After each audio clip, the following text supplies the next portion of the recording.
रोम रोम भाइयों। इस भालू के ऊपर शिकारी हमला कर देता है और यह अपनी जान बचाने के लिए अपनी गुफा में भागता है।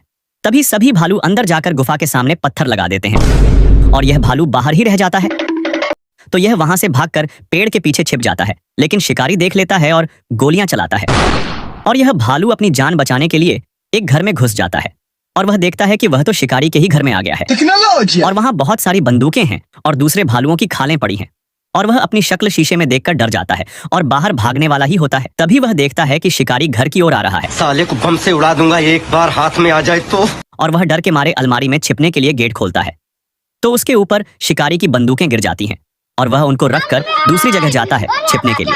तभी उसे वहां एक भालू की खाल की चटाई दिखाई देती है और वह उसे मोड़कर एक डिब्बे में रख देता है और उसकी जगह खुद ही लेट जाता है और शिकारी आता है, उसके ऊपर पैर रखकर सोफे पर बैठ जाता है, उसकी तरफ बंदूक दिखाकर भालू को खोजने लगता है और वहां से जाने लगता है। नहीं तब तक छोड़ेंगे।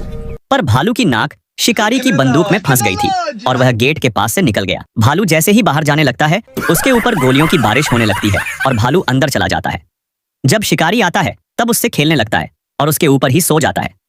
तभी उसके ऊपर गर्म कोयला गिर जाता है जिसे भालू बुझाने की कोशिश करता है, लेकिन नहीं बुझा भाई पाता। यहाँ पे क्या हो रहा भाई, ये कहाँ फंस गया भाई मैं, भाई ये क्या हो रहा है भाई।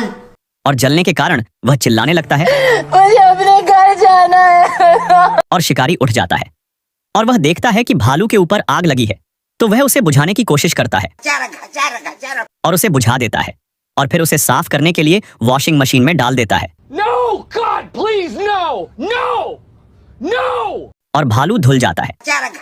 फिर शिकारी उसे बाहर निकालता है और उसके बालों को ठीक करने लगता है। वह उसके ऊपर अलग अलग मशीनों से ठीक करने लगता है और उसके बालों को काट कर ठीक कर देता है और उसी के ऊपर सो जाता है।